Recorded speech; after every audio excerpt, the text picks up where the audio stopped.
So is it Yes. true that when you won, I just found this out, that when you were nominated for your first Tony Award, you didn't even know what a Tony was? No, that's a true story. You know, the Tony Awards are the big prestigious award that they give every year. Yeah. And, you know, I got in this business for work.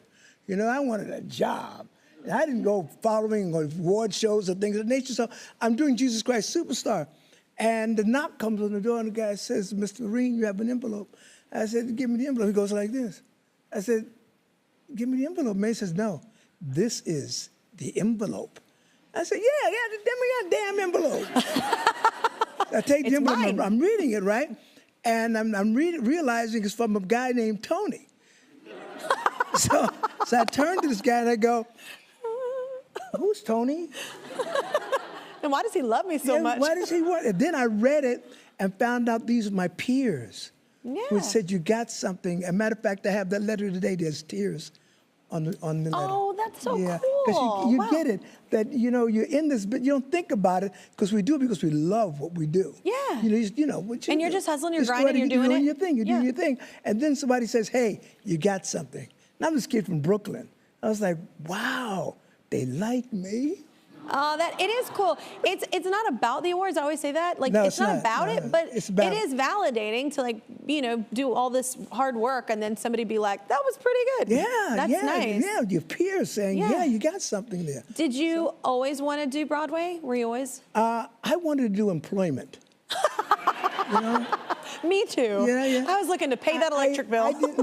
I really didn't set out in my beginning to do Broadway because I didn't know what Broadway was all about. Yeah. I'm this kid from Brooklyn running around the streets, you know, learning how to dance and running from the cops, you know. It's a different Somebody movie. knows. Somebody knows.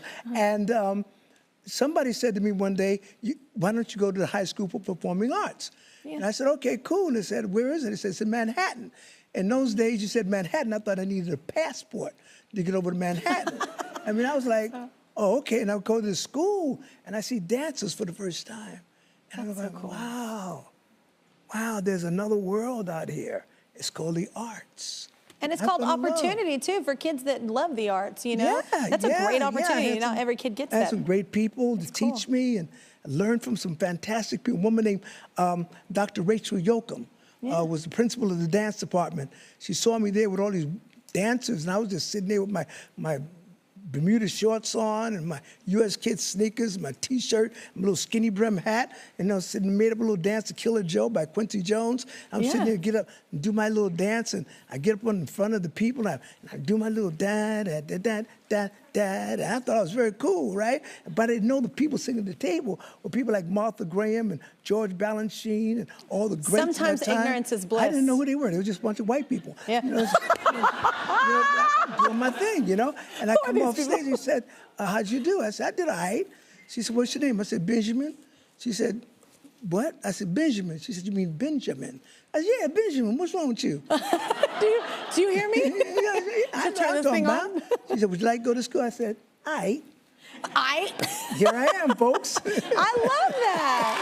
One of the things that you're best known for is your role in the miniseries Roots. Yes. And I mean, that changed people's lives. Now, I will tell you this. I didn't tell you this when I saw you, but like, that is how I found out about slavery. Really? And it was horrible. It was in 6th grade. It was Mr. Pesnell's class, and he showed us.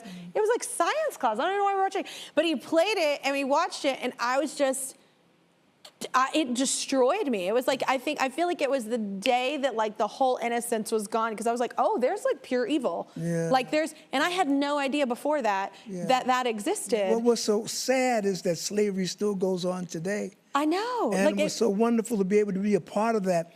I remember when Alex wrote that book, I used to go out with a sing song and dance man, which I still consider myself a song and dance man.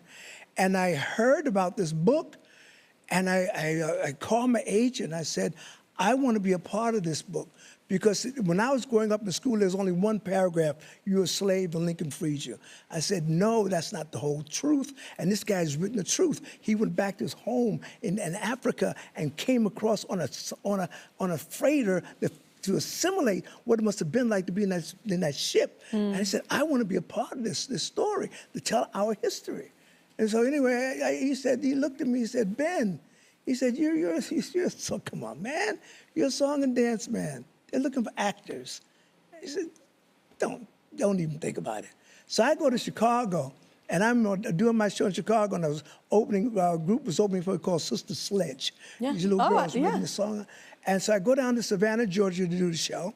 And I used to do a character called blackface called Burt Williams, which is a true story how black people weren't allowed on stage in America unless we blacked up at one point in America. Yeah. So I was telling our story, and after the show was over, this guy comes backstage and he says to me, we're here in Savannah shooting Roots, and I want you to be my Chicken George. And that's how I got the show. It's just such an amazing thing to love acting, to love what you do, but to also be a part of something that's There's history. so touches historical, people's lives. and it changes Touches people's lives It for does. better or worse, you know, because it definitely destroyed me. And for me, I got the opportunity, Kelly, to go back to Gambia and actually stand in the cell where black people were enslaved and caged. I mean, the cage is no bigger than right here, and hundreds of people sort of like this were stuffed in there. It was called the Door of No Return. At that time, it was called St. James Island because of an actor who goes down, a painter went down and talked to the government. They changed it to Kunta Kinte Island. That's where they call it the Door of No Return, and I stood in the cell where Kunta Kinte stood. And I put my hand on the wall, and tears came down. I said, this is my wailing wall, Lord. This is where we cried, and this is where we suffered. And it was quite an experience. I think everyone should, if you have the opportunity to do that. I mean, my Jewish brothers and sisters do it in Israel. But in Gambia, right there on Kunta Kinte Island, for us African Americans, the Wailing Wall. Right there. And I can't even imagine what it felt like. And may you never have to imagine. And may our children never have to imagine again. Yeah.